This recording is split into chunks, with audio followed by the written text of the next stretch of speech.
नमस्ते, वेलकम, स्वागत है आप सभी लोगों का शाम 6 बजे की क्लास में।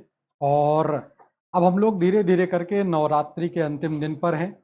और कल दशहरे का एक विजयदशमी का बढ़िया त्यौहार है, जो कि हम लोगों के भारत का बहुत पहले से मनाया जा रहा त्यौहार है, बहुत प्यारा सा त्यौहार है।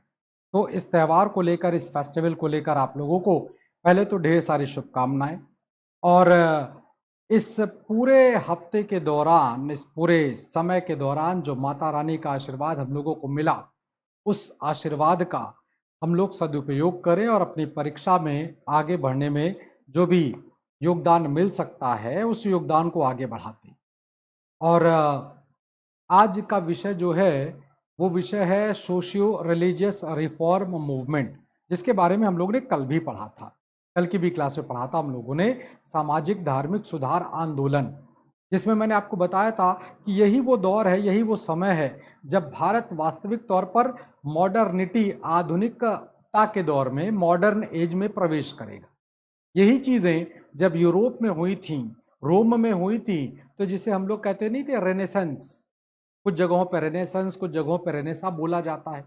तो जो पुनर्जागरण था, जिसने यूरोप को मॉडर्न बनाया, जिसने सामाजिक और धार्मिक व्यवस्था को बदला, और सामाजिक और धार्मिक व्यवस्था का ये बदलाव कहीं ना कहीं उनके अर्थव्यवस्था और राजनीतिक व्यवस्था में बदलाव की बात करता है।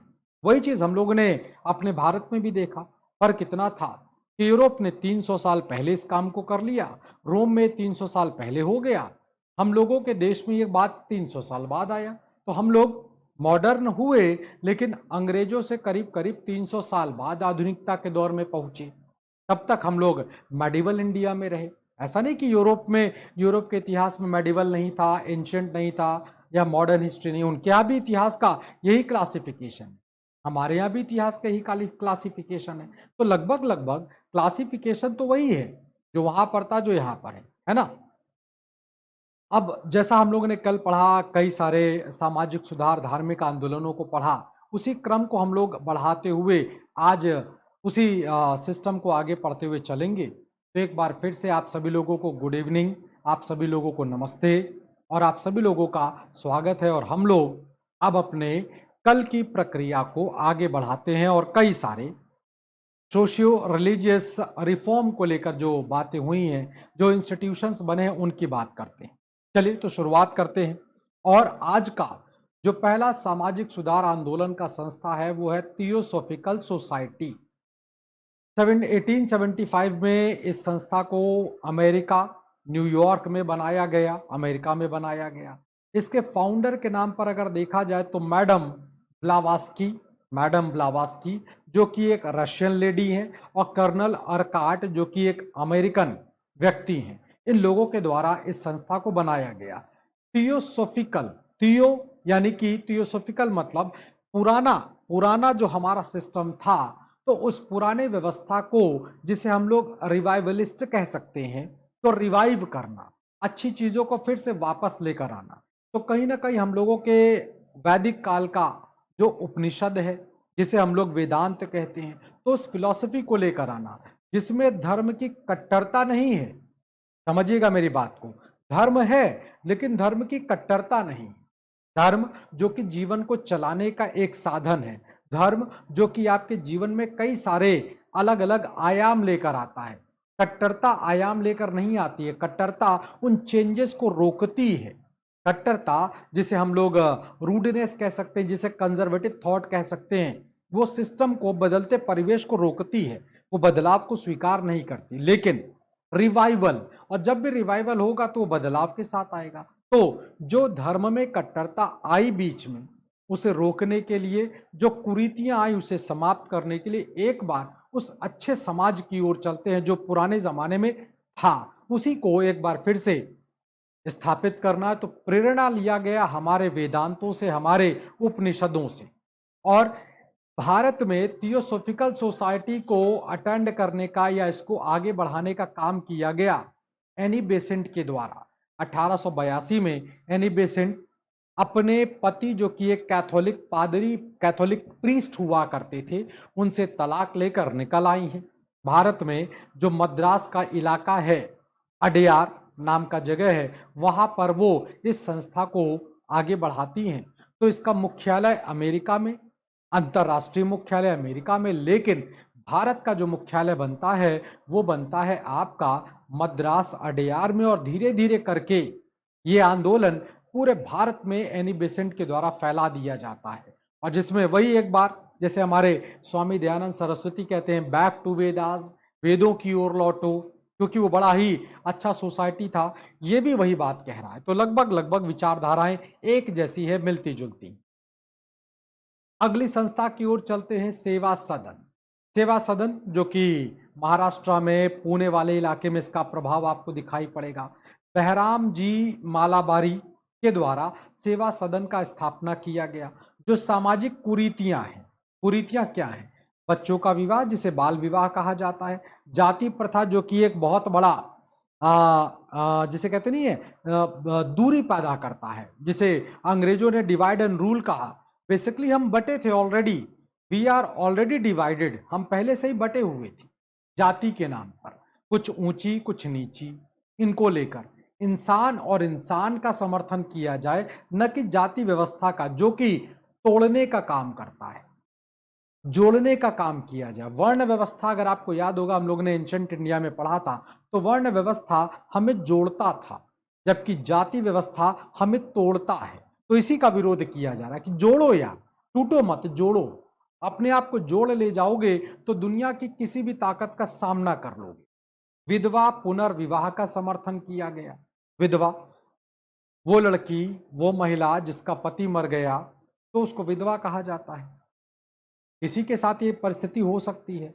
अब अगर कोई महिला का पति मर गया किसी भी कारण से, तो अब उनको पूरा जीवन जो बचा वो वैधव्य के कष्ट को झेलना है। यार एक इंसान को, एक प्राणी को आप जीवन दो, न कि उसका जीवन मरने से भी ज्यादा दुष्कर कर दो।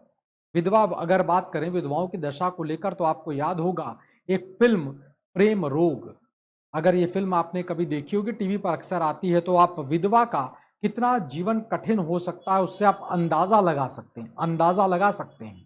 ठीक है ना? तो कहीं ना कहीं विधवा पुनर्विवाह का समर्थन किया गया कि भाई उनको भी जीवन जीने का अधिकार है।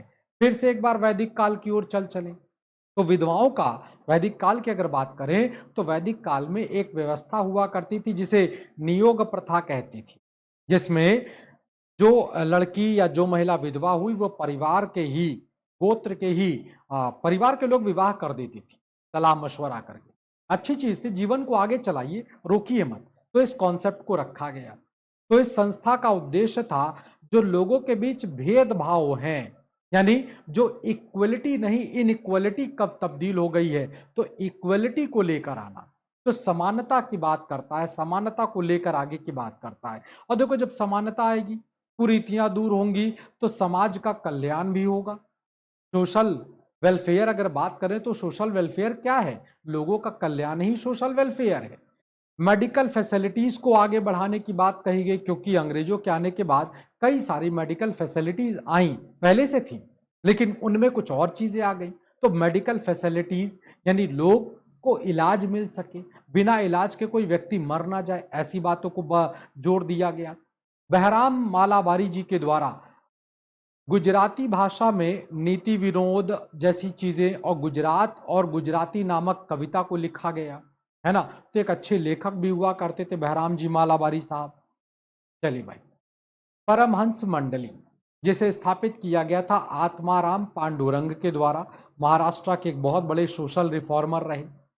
परमहंस मंडली आत्माराम पांडुरंग जी ने अपने दो साथियों जैसे बालकृष्ण जयकर, जाम्बेकर शास्त्री के साथ मिलकर इस आंदोलन को महाराष्ट्र में फैलाया। मूल उद्देश्य वही है, जितने भी सामाजिक सुधार आंदोलन चले हैं उनमें मूल उद्देश्य वही है, कुरीतियों को दूर करना। कुरीतियां जो हमारे बाल विवाह को लेकर, विधवा पुनर्विवाह की अगर बात करें, जाति प्रथा के विभेद की अगर बात करें, तो भैया इस तरह मत टूटो, आपस में बटे रहो। तो ये जो धर्म और जनता के आचरण हैं, जिन्हें हम लोग कुरीति का नाम दे रहे हैं, उनको तोड़ने का, सामाजिक असमानता को मिटाइए और सब लोग इकट्ठा हो सके, इस पर प्रयास किया गया। इसमें एक सक्रिय योगदान दिया गया था दादोबा पांडुरंग के द्वारा, जिनका एक बहुत अच्छा सा ग्रंथ है जिसे धर्म विवेचन के नाम से जाना जाता है। इस किताब में बताने का प्रयास किया गया कि समय आ गया एक बार फिर से धर्म की विवेचना का, धर्म को फिर से एक बार उसको एनालिसिस करके उसको समझने का, उसको जानने का। एक महत्वपूर्ण ग्रंथ है जो कि कहीं ना कहीं इस आंदोलन को बल और ताकत देता है, आगे बढ़ने का मौका देता है। देव समाज आजकल के पाकिस्तान का लाहौर, तब के भारत के लाहौर में शिव नारायण अग्निहोत्री जी के द्वारा इस संस्था को बनाया गया और चलाया गया। उद्देश्य है गुरु की श्रेष्ठता और आत्मा का शुद्धिकरण। गुरु जो हमें अच्छी बातें सिखाता है, गुरु का मतलब टीचर ही नहीं है, गुरु का मतलब हर वो व्यक्ति जो हमें अच्छी बातें सिखाता है वो गुरु है। वो छोटा बच्चा भी हो सकता है, वो मैं भी हो सकता हूं, वो आप भी हो सकते हैं। बहुत कुछ मैंने आपसे सीखा है और कुछ चीजें मैंने आपको सिखाई हैं, है ना। तो कहीं ना कहीं हम दोनों लोग एक दूसरे के गुरु हैं। तो गुरु की श्रेष्ठता बहुत जरूरी है, क्योंकि उससे हमें ज्ञान मिलता है, उससे हमें अपने जीवन को चलाने का एक रास्ता मिलता है, आसान होता है। आत्मा का शुद्धिकरण हम अपनी सोच के साथ, जैसे एक छोटा उदाहरण लें कि प्रार्थना हम लोग करते हैं, हे भगवान हमारे एग्जाम में हमें पास करा देना, अच्छी बात है ना। उसी मांग में कई बच्चे ऐसा भी भगवान से प्रार्थना करते हैं, हे भगवान हम ही को पास कराना, दोस्त को मत पास कराना।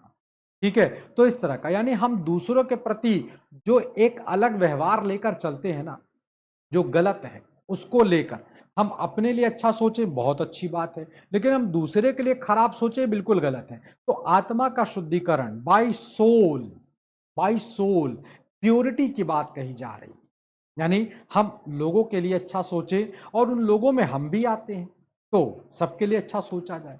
शिव नारायण साहब ने शराब को लेकर, मांसाहार को लेकर, हिंसात्मक गति को लेकर, गतिविधियां जो हैं उनको रोकने की बात कही। शराब आदमी पिएगा तो एक्टिविटी आप जानते ही हो, आप भी परिचित है, हम भी परिचित हैं। मांस किसी जानवर को मारकर खाना की चीज नहीं है, उसके अंदर भी जीव है ना, उसके अंदर भी जीवन है। आप किसी का जीवन नहीं खत्म कर सकते, मानव होने का अधिकार नहीं है कि आप किसी का जीवन खत्म कर दें, तो इसका विरोध किया गया। शाकाहार की बात कही। अब देखो शाकाहार में कई सारी बातें हैं, सिर्फ खाना ही नहीं है, हमें अपने सोल से, अपनी आत्मा से भी शाकाहारी बनना है, हम किसी के लिए बुरा ना सोचें, ऐसी बातों को कहा गया। देव समाज के उपदेशों को जिस किताब में हमारे शिव नारायण अग्निहोत्री जी ने देवशास्त्र नामक एक किताब लिखा, उसमें कंपाइल कर दिया ताकि उनके बाद भी लोग इन सारे कॉन्सेप्ट को जाने, समझें और इसका पालन कर सके। अपने जीवन के शुरुआत दौर में शिव नारायण अग्निहोत्री साहब ब्रह्म समाज, वही ब्रह्म समाज जिसके बारे में हम लोग ने कल पढ़ा था, जिसकी स्थापना राजा राम मोहन राय ने किया, उनके साथ द्वारकानाथ टैगोर, देवेंद्र नाथ टैगोर और आगे चलकर केशव चंद्र सेन जैसे लोग जुड़ते चले गए, बड़ा बनता चला गया। शिव नारायण अग्निहोत्री भी उसी ब्रह्म समाज के ही अनुयायी के तौर पर हुआ करते थे। तो कहीं ना कहीं उसका प्रभाव तो आपको दिखाई पड़ेगा, क्योंकि जिससे हम प्रभावित हैं उसका प्रभाव हमारे जीवन और हमारी क्रिया प्रतिक्रिया, हमारे दैनिक जीवन पर दिखाई पड़ता है। स्वामी नारायण संप्रदाय, जिसे शुरुआत किया गया स्वामी सहजानंद जी के द्वारा। स्वामी सहजानंद जी का वास्तविक नाम हुआ करता था ज्ञान श्याम। स्वामी सहजानंद जी का वास्तविक नाम हुआ करता था ज्ञान श्याम। इस संप्रदाय की स्थापना वैष्णव धर्म के अंदर आ चुकी कुरीतियां और अंधविश्वास, धर्म जब शुरू होता है तो वो अच्छी चीजों के साथ शुरू होता है। एक बच्चा जब जन्म लेता है तो बिल्कुल प्योर होता है, उसके अंदर कोई भी ऐसी भावना नहीं होती जिसमें वो किसी का बुरा सोच सके, किसी का बुरा कर सके, वो बिल्कुल साफ और पवित्र होता है। तो कोई धर्म भी जब शुरू होता है ना, वो पवित्र होता है। समय के साथ उसमें कमियां, कुरीतियां और अंधविश्वास जो पुरोहित और मौलवी साहब जो लोग होते हैं ना, वो उसमें डालते हैं अपने फायदे के लिए। धर्म में जो नियम बनते हैं ना, शुरुआत में वो नियम नहीं होते हैं, वो नियम धीरे धीरे करके जो हमारा प्रीस्ट क्लास आता है वो उसमें डालता है। तो उसी का विरोध किया गया। धर्म बुरा नहीं है, धर्म अच्छा है, लेकिन जो कुरीतियां हैं वो गलत है। अंधविश्वास बिल्कुल नहीं होना चाहिए, विश्वास होना अच्छी बात है, विश्वास इज गुड, लेकिन अंधविश्वास, सुपरस्टिशन इज बैड। हमको किसी के ऊपर मतलब होता नहीं, बिना लॉजिक के, बिना तर्क के भरोसा नहीं करना चाहिए, तर्क पर बात करनी चाहिए।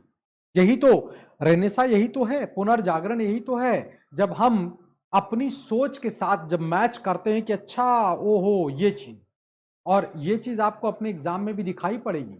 जब आप लोग पीसीएस का और सिविल सर्विसेज का एग्जाम देते हैं तो वहां पर आप देखिए, आपसे यही अपेक्षा रखी जाती है कि आप तर्कों के साथ बात को रखें। अपनी बात को जब आप रखें तो वो एक ऐसे तर्क के साथ जो लॉजिकल हो, जिस पर बात की जा सके, इलॉजिकल नहीं, है कि नहीं, इलॉजिकल नहीं, मतलब ये जो कुरीतियां धर्म को लेकर है उनको लेकर नहीं। जानवर को, भगवान को बलि देनी है जानवर की भगवान के नाम पर, कोई लॉजिक है? बिल्कुल नहीं है। भगवान ने तो कभी नहीं कहा। भगवान ने तो बस हमेशा एक बात कही कि व्रत का पालन करो, व्रत का पालन करो। अब व्रत में भी लेकर बड़ी समस्याएं हैं। व्रत के कॉन्सेप्ट की अगर बात करें तो व्रत मतलब कर्तव्य है, जो इंसान के कर्तव्य हैं उसका पालन किया जाए। लोग कहते हैं अच्छा व्रत, खाली हो जाओ, मतलब खाली मतलब आज खाना नहीं खाएंगे, आज दाल चावल रोटी सब्जी नहीं खाएंगे, आज सिंघाड़े की पूड़ी है और ये सब खाएंगे। तो व्रत का मतलब कर्तव्य से था, खाली पेट रहने से नहीं था। ठीक है, तो वही चीजें हैं जो अंधविश्वास है, इनका विरोध किया गया। एकेश्वरी संप्रदाय यानी मोनोथिस्ट की बात करता है, एक ईश्वर की बात करता है, क्योंकि भगवान तो एक है, हमने उसे नाम अलग अलग दे दिया है। ईश्वर तो एक ही है ना, हम उन्हें भगवान, अल्लाह, पैगंबर अलग अलग नामों से पुकारते हैं, है ना, जीसस क्राइस्ट और क्या क्या, पता नहीं क्या क्या नाम।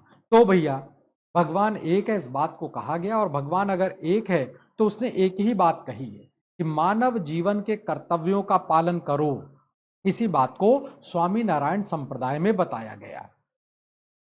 रामकृष्ण मिशन, ये तो सब लोग परिचित होंगे। विवेकानंद जी, जो कि स्वामी विवेकानंद जी के गुरु हुआ करते थे, रामकृष्ण परमहंस, जिनके बचपन का नाम गदाधर चट्टोपाध्याय हुआ करता था। रामकृष्ण परमहंस को दक्षिणेश्वर का संत कहा जाता है। तो ये मिशन उन्हीं को डेडिकेट है, उनके शिष्य थे। रामकृष्ण परमहंस के शिष्य हुआ करते थे नरेंद्र नाथ दत्त, जिन्हें राजा खेतड़ी के द्वारा ये टाइटल दिया गया था। तो उस टाइटल की अगर बात करें तो इस मिशन का उद्देश्य था कि जो धार्मिक और सामाजिक सुधार हैं उनको लाया जाए, और उसमें मनुष्यों की सेवा, कर्तव्य यही है कि एक मनुष्य दूसरे मनुष्य की सेवा करे। अब सेवा का मतलब पैर दबाना ही नहीं है, सेवा का मतलब है कि हम अब दूसरे व्यक्ति के लिए गलत न सोचें, हम दूसरे व्यक्ति के नुकसान के बारे में कतई न सोचें। हम अपना भला सोचें, बहुत अच्छी बात है, लेकिन हम दूसरे इंसान का नुकसान ना सोचें। यही मानव की सेवा है, यही ईश्वर की सेवा है, और सबसे बड़ा परोपकार भी यही है। और इसी बात को रखा गया। इसीलिए देखो, कई सारे आप देखोगे रामकृष्ण मिशन के मेडिकल हॉस्पिटल चलते हैं, जहां पर होता है एजुकेशन, कई सारे सेंटर चलते हैं, है ना, जिसको स्थापित किया गया था हमारे विवेकानंद जी के द्वारा। जब ये शिकागो से अपने कॉन्फ्रेंस को, वर्ल्ड रिलीजियस कॉन्फ्रेंस को संबोधित करके आए, 1897 में से स्थापित किया गया, और आज भारत में कई जगहों पर रामकृष्ण मठ या रामकृष्ण मिशन को स्थापित किया गया है ना।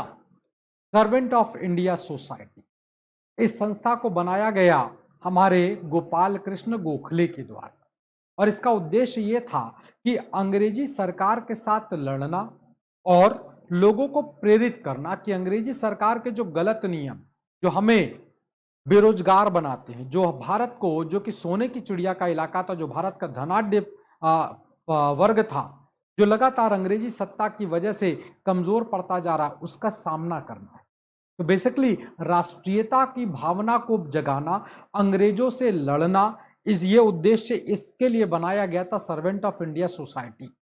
गोपाल कृष्ण गोखले साहब ने बड़े तौर पर इसका विस्तार किया। आगे चलकर जब उनकी डेथ हुई तो इस संस्था को उन्हीं के साथी, जिन्हें श्रीनिवास शास्त्री कहा जाता है, उनके द्वारा संचालित किया गया, आगे बढ़ाया गया और काफी दूर तक ले जाने का काम किया गया। मद्रास हिंदू एसोसिएशन, वीर शलिंगम पुंतलू के द्वारा इसकी स्थापना की गई। उद्देश्य वही है, सामाजिक शुद्धता का आंदोलन, समाज में जो ऊंच नीच की भावना है उसको दूर करना। और साउथ इंडिया की ओर अगर आप देखोगे, मद्रास की ओर देखोगे, तो एक व्यवस्था शुरू की गई, देवदासी प्रथा। चोल काल में, चोला डायनेस्टी में ये व्यवस्था शुरू की गई थी, जो मंदिरों में भगवान की पूजा पाठ के लिए, भगवान की सेवा के लिए, मतलब होता नहीं साफ सफाई को लेकर, उनके भोग लगाने को लेकर। तो देवदासी प्रथा जिसकी शुरुआत बड़ी प्योरिटी के साथ हुआ, शुद्धता के साथ हुआ, भगवान के लिए हुआ, लेकिन ये देवदासी प्रथा ने आगे चलकर गलत रूप ले लिया। इसका गलत तरीके से प्रयोग किया गया, और गलत तरीके के प्रयोग का मतलब आप लोग अच्छी तरह समझ रहे होंगे। विधवाओं के उत्पीड़न के खिलाफ, विधवाओं के साथ जो व्यवहार चल रहा है, जो बड़ा ही खराब है ना, अमानवीय है। तो क्या विधवा जो है वो इंसान नहीं है? क्या उनके जीवन में खुशी नहीं आ सकती है? क्या उनके जीवन में, वो अपने जीवन में, अपने आस पड़ोस में होने वाली खुशियों में शामिल नहीं हो सकती? क्या अपराध है कि उनका पति मर गया? क्या अपराध है कि किसी का पति कोविड से परेशान था, मर गया? उस महिला का दोष बताइए जिसने सारी बातों से बेपरवाह, मतलब होता नहीं, सोशल डिस्टेंसिंग रखी, लेकिन जब पति को कोविड हुआ तो पत्नी ने अपने पति के पास बैठकर उसकी सेवा की। कई सारे टीवी में हम लोग ने इसके एविडेंसेस देखे थे। उसके बाद अगर नहीं बचा पाए तो दोष बताइए। बीमारी थी, मर गया व्यक्ति। अब उस महिला को विधवा के नाम पर आप जीवन, मतलब जीते जीते मार दे रहे हैं। वो जिंदा है, सांसें चल रही हैं, लेकिन कहीं ना कहीं मानसिक तौर पर उसे नश्वर कर दिया गया। इन्हीं चीजों का विरोध किया गया। बेसिकली यही कुरीतियां हैं, सामाजिक कुरीतियां यही हैं जिनको दूर करने की बात कही जा रही है। भारत स्त्री महामंडल, भारत में बहुत बड़ी ताकत है। वो एक अलग बात है कि हम लोग पूरा जब इतिहास पढ़ते हैं तो कुछ कुछ गिने चुने नाम मिलते हैं, लेकिन सामाजिक तौर पर अगर देखा जाए तो एक बहुत बड़ी ताकत है महिला, है ना। और अगर घर में आप देख लीजिए तो माँ कितनी ताकतवर है। अब ताकतवर का मतलब ये नहीं कि उठा के पटक दिया, दो तमाचा मार दिया। ताकत का मतलब आप देखिए, सुबह 5 बजे 4 बजे जगकर रात तक अपने परिवार के लिए काम करना, खाना बनाना, सब कुछ करना, और बिना किसी लालच के, बिना किसी इस भावना के कि मेरे प्रति क्या होगा, है ना। हम लोग सभी लोग जानते हैं कि हम लोगों की माँ ने, आपकी भी माँ ने आपको दूध दिया, अपने हिस्से का दूध आपको दिया, है ना। पी सकती थी, क्या जरूरत थी, लेकिन नहीं, अपने हिस्से का खाना अपना कम खाया। देखा कि बेटा या बेटी भूखी है, पति भूखा है, तो अपने हिस्से की एक रोटी, नहीं मेरा पेट थोड़ा सा भरा टाइप का लग रहा है, वो एक अलग बात थी कि वो एक रोटी वो खा सकती थी, भूख लगी है, लेकिन ये महानता है। तो कहीं ना कहीं भारत में स्त्रियों का एक बड़ा वर्ग है, बहुत मतलब प्रेरणा देता है, इसीलिए भारत में देवी कहा जाता है। और स्त्रियों का समाज में योगदान बराबर का रहे, इस बात को आगे बढ़ाने के लिए सरला देवी चौधरानी जी के द्वारा 1910 में इस संस्था को बनाया गया, इलाहाबाद में। अब एक बात का ध्यान रखिएगा, इलाहाबाद जो नाम दिया गया है, कई सारी किताबों को जब आप पढ़ेंगे, खासकर जो गाइड टाइप की किताबें हैं, वहां पर जब पढ़ेंगे तो वहां पे कलकत्ता लिखा हुआ है। कलकत्ता में इसकी ब्रांच है, नो डाउट, कलकत्ता में इसकी ब्रांच है, लेकिन इसकी स्थापना इलाहाबाद में की गई है। तो कहीं पर भी पढ़िएगा कि इसकी स्थापना कलकत्ता में हुई तो उसे काट कर ठीक कर लीजिएगा, स्थापना इलाहाबाद में हुई। और भारत के कई सारे हिस्सों में अगर आप देखोगे तो इसका प्रभाव दिखाई पड़ेगा। इस संस्था का मूल उद्देश्य था महिलाओं की शिक्षा पर जोर देना। महिला, किसी भी घर का, किसी भी परिवार का, किसी भी बच्चे का पहला स्कूल होता है, माँ पहला स्कूल है। तो अगर वो शिक्षित होगी तो अपने बच्चे को अच्छी शिक्षा देगी, वो अपने बच्चे को, एक होता नहीं है, अपने परिवार को बहुत आगे ले जाने में एक अहम योगदान होगा।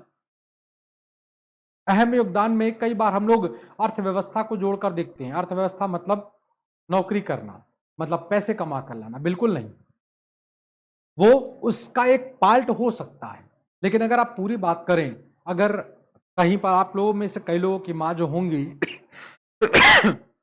नौकरी में नहीं है, तो क्या आपके परिवार के आगे बढ़ाने में उनका योगदान नहीं है? बहुत बड़ा योगदान है। आज आप जहां पर स्टैंड कर पा रहे हैं, वहां पर आपको पहुंचाने में जितना योगदान आपके पिताजी का है, उससे एक पैसे का भी कम योगदान माता का नहीं है। ज्यादा भले हो सकता है, कम नहीं हो सकता है ना। तो कहीं ना कहीं महिला को शिक्षा दिया जाए, शिक्षित महिला अपने परिवार को, अपने समाज को और आगे ले जाने का काम करेगा। और वो समाज जिसमें महिला पढ़ी लिखी है, वो समाज बहुत आगे चलता है, बहुत आगे जाता है। हम लोग देखिए, वर्तमान परिवेश को देखें तो काफी कुछ परिवर्तन दिखाई पड़ रहा है। और भारत में महिलाओं की स्थिति के सुधार के लिए बहुत जरूरी था कि सिर्फ एक जगह से नहीं, पूरे भारत की दशा खराब थी। तो इसीलिए इस संस्था के अलग अलग हेडक्वार्टर्स बनाए गए, सॉरी, ब्रांचेस बनाए गए लाहौर में, इलाहाबाद में, दिल्ली, कराची, अमृतसर, हैदराबाद, कानपुर, बांकुरा, बांकुरा यानी पटना, बिहार वाला इलाका, हजारीबाग, मिदनापुर, कलकत्ता। तो कई सारे ऑफिसेस खोले गए जहां से महिलाओं के विकास के, शिक्षा के विकास की बात कही गई, ताकि वो समाज में अपना एक महत्वपूर्ण योगदान दे सके। सोशल सर्विस लीग 1911 में इसकी स्थापना बंबई में नारायण मल्हार जोशी के द्वारा किया गया। एक ऐसी संस्था जो कि स्वयंसेवी संस्था है, स्वयंसेवी। कहीं पर बाढ़ आ गई, कहीं पर बीमारी फैल गई, कहीं पर सूखा पड़ गया, ऐसी दशा में लोगों को जाकर, अभी देखो कोविड हुआ था, सेकेंड वेव जब आई थी, कई सारे ऐसे लोग थे जिन्होंने अपनी ओर से बिना किसी लालच, बिना किसी भावना के लोगों की मदद किया। तो ये संस्था भी उसी तरह से काम कर रही थी कि साहब ऐसी परिस्थिति जिसमें बड़ा जन समुदाय पीड़ित है, परेशान है, तो कुछ लोग बिना किसी लालच के, बिना किसी स्वार्थ वाली भावना से आगे बढ़ें और वो मदद करें, तो कहीं ना कहीं बहुत इंपॉर्टेंट पार्ट हो जाता है। तो सामाजिक सेवा लीग ने बहुत अकाल, महामारी, बाढ़, इन सारी आपदाओं में लोगों का साथ देने की बात किया। इस महामारी के बाद अगर नहीं है तो गरीब लोगों की मदद करना, पढ़ने लिखने में उनका मदद करना, शिक्षा को बढ़ावा दिया जा सके ताकि वो अपनी गरीबी और अपनी लाचारी से बाहर निकल सके। खाली यही थोड़ी नहीं कि महामारी फैल गई तो मदद करेंगे, उसके बाद भी मदद तो हर वर्ग में और हर समय की जा सकती है। इंडियन वुमेन एसोसिएशन, भारतीय महिला संघ की बात करें तो इसकी स्थापना 1917 अडेयार में एनी बेसेंट ने किया। थियोसोफिकल सोसाइटी से प्रभावित थी, भारत के वैदिक समाज से प्रभावित थी। वैदिक समाज जिसमें महिला की शिक्षा की बात कही जाती है, वैदिक समाज जिसमें बाल विवाह जैसा सिस्टम नहीं था, देवदासी जैसी प्रथा, ये उस सामाजिक कुरीतियां जो हैं, जो बीमारियां हैं, उनको दूर करने के लिए आगे बढ़ना। समस्या ये है कि देखो, ये लड़ाई तब जीती जा सकती है जब पुरुष के साथ साथ महिलाएं भी पढ़ी लिखी हों, क्योंकि कई बार हम लोग ने ऐसा पाया, ऐसा देखा कि कई सारी सामाजिक कुरीतियों को महिलाओं के द्वारा ही आगे बढ़ाया गया, क्योंकि उनको जानकारी नहीं है। तो उनको इतना शिक्षित करो, उनको इतना पढ़ा दो, इनको इतनी जानकारी दे दो कि सही और गलत का फैसला कर सके और गलत का विरोध करके सही का समर्थन कर सके।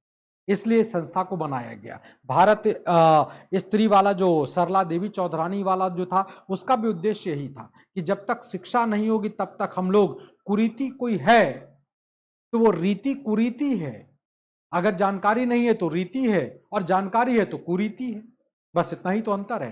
तो महिलाओं के उत्थान के लिए बनाया गया। एनुअल सेशन हुआ करते थे अलग अलग जगहों पर, और जिस जगह पर जाते थे वहां से महिलाओं के लिए होता नहीं था, डोर डोर जाकर इनकरेज करना, शामिल होइए, आइए, जुड़िए, और इस सत्कार के काम में लगकर आगे बढ़ने का काम किया जाए। तो ऐसा ढेर सारा काम किया गया। निष्काम कर्म मठ, नाम ही से साबित है कि कर्म करना है और जिसके लिए किसी तरह का कोई लालच नहीं। 1910 में पूना में बनाया गया धोंदो केशव कर्वे के द्वारा, डी के कर्वे के द्वारा। डी के कर्वे साहब का भी मानना यह कि भाई देखिए, किसी समाज को तब बदला जा सकता है जब महिला को शिक्षित किया जाए, उनको आगे बढ़ाया जाए, क्योंकि समाज का पहिया, समाज की गाड़ी दो पहियों पर है, स्त्री और पुरुष। तो एक पहिए की हवा निकाल दें और कह दें कि भैया आप चलाओ, तो संभव ही नहीं है। वो डगडग करता चलेगा, फिर गिर जाएगा, टूट जाएगा। तो अगर आपको समाज को गिरने से बचाना है, टूटने से बचाना है, तो महिला को शिक्षित करना पड़ेगा। और डी के कर्वे ने सबसे बड़ा योगदान दिया। उन्होंने बंबई में सबसे भारत का पहला जो फीमेल यूनिवर्सिटी है, जो महिलाओं का विश्वविद्यालय है, वो स्थापित किया 1916 में। ध्यान रखिएगा इस बात को, ठीक है ना। चलिए, तो आज की क्लास को हम लोग यहीं तक रखते हैं। और अच्छा, एक और संस्था है, चलो भाई मैं भूल गया था, डिप्रेस्ड क्लास मिशन सोसाइटी, जिसे डी आर शिंदे के द्वारा बनाया गया। इसका भी प्रभाव आपको महाराष्ट्र में दिखाई पड़ेगा। इस आंदोलन का प्रमुख प्रभाव था या प्रेरणा था कि निम्न जातियों को लेकर, जाति का उच्च निम्न का भेद खत्म किया जाए। और यह भेद कब खत्म होगा? यह भेद तब खत्म होगा जब सब लोग शिक्षित होंगे। अशिक्षा भेद को जन्म देती है, अशिक्षा डिवीजन लेकर आती है। जो एजुकेशन, लैक ऑफ एजुकेशन है, वो कहीं ना कहीं हमको पीछे ढकेलती है और एजुकेशन हमको आगे लेकर जाती है। तो शिक्षित होना और समाज की बुराइयों को दूर करना, जिसमें शिक्षा के द्वारा दूर किया जा सकता है। भारत स्वच्छ अभियान चलाया हमारे प्रधानमंत्री जी ने, और अगर आप ध्यान से देखिए तो इस स्वच्छता का अभियान हम शायद बड़े लोग उतना अच्छे से नहीं कर पाते जितने छोटे बच्चे करते हैं। अगर आप कभी छोटे बच्चे की हरकत को बड़े ध्यान से देखिए, देखा होगा, कभी गौर करिएगा आपने, तो छोटा बच्चा जब भी चॉकलेट वगैरह खाता है तो उसका रैपर वो कभी भी सड़क पर नहीं फेंकता। वो आपसे पूछेगा, पापा, भैया, दीदी, मम्मी, जो भी रिश्ता है, मौसी, ताई, ताया, जो भी है, डस्टबिन कहाँ है, ये रैपर फेंकना है। अब आपने भी देखा डस्टबिन तो नहीं है, तो अगर आप कभी उस बच्चे को बड़े ध्यान से देखिएगा तो बच्चा वो रैपर अपनी मुट्ठी में दबा लेगा, और जहां पर हमको ना दिखाई पड़ेगा डस्टबिन, हम वहां पर डालेंगे। वो कूड़े की तरफ फेंकता नहीं है। वो एक अलग बात है कि ये शिक्षा है जो उसे स्कूल में दी गई, उसके दिमाग में घर कर गई। हाँ, हम बड़े लोग डस्टबिन नहीं, कोई बात है, फेंक दो, हम तो बोल देते हैं, लेकिन कहीं ना कहीं हमने गलत बात बताई। हम लोगों का भी कर्तव्य है कि इस बात को बताया जाए। यही बात बताई डी.आर. शिंदे ने, ये हम लोगों का कर्तव्य है, ये हमारे समाज के उच्च वर्ग का कर्तव्य है कि वो इस प्रकार की दूरियों को खत्म करें, इंसान और इंसान के रिश्तों को आगे लेकर चलाया जाए, इस पर जोर दिया गया। नारायण सर्विस सोसाइटी मद्रास में पी.एन. पिल्लई के द्वारा इसको चलाया गया। उद्देश्य ये था कि भारतीयों की प्रशासन में भागीदारी और भारतीयों के साथ साथ दलित वर्गों का भी एक प्रतिनिधित्व और भागीदारी मिल पाए, ताकि समाज की दूरियों को, जो एक दूरियां बन रही हैं, उसे तोड़ा जा सके, जाति व्यवस्था के खिलाफ संघर्ष को आगे बढ़ाया जा सके। चलिए, तो आज की क्लास को बच्चों फिर यहीं तक रखते हैं। कल फिर मुलाकात करेंगे। कल पावन पवित्र दिन हम लोगों का दशहरे का है, तो आज ही से आपको दशहरे की ढेर सारी शुभकामनाएं। विजयदशमी, दशहरे की जगह विजयदशमी का प्रयोग करें तो अच्छा लगता है। विजय आपके भी जीवन में आए, वो विजय जिसके लिए आप प्रयास कर रहे हैं, तो वो विजय आए, आपके चेहरे पर एक चमक आए, लोग आपके लिए दिए जलाकर आपके अंदर भगवान राम के रूप को देखकर आपका स्वागत करें, सम्मान करें। बस यही कामना, यही भावना और यही मेरा आशीर्वाद है आप लोगों के साथ। तो बच्चों, आज की क्लास यहीं तक रखते हैं। कल फिर मुलाकात करेंगे, और उस मुलाकात के दौरान हम लोग आगे के जो कुछ और सोसाइटीज बची रह गई हैं उन पर चर्चा किया जाएगा, उन पर बातचीत किया जाएगा। तो आज के लिए इतना ही रखते हैं। बहुत बहुत शुक्रिया, बहुत बहुत धन्यवाद। कल फिर मुलाकात करेंगे आपके साथ। तो best of luck, good bye, अपना ध्यान रखिएगा। त्योहार को उत्साह के साथ मनाइए, उमंग के साथ मनाइए, क्योंकि जीवन का हर दिन उत्साह है, जीवन का हर दिन त्योहार है। हम कैसा रिएक्ट करते हैं वो इंपॉर्टेंट है। तो जीवन को एक त्योहार की तरह से स्वीकार करिए और त्योहार की तरह से उसका उल्लास मनाइए। हाँ, ये उल्लास, ये उत्साह, ये जोश बना रहे, उसके लिए कुछ पैरामीटर्स हैं, जैसे आपका सिलेक्शन एक पैरामीटर है।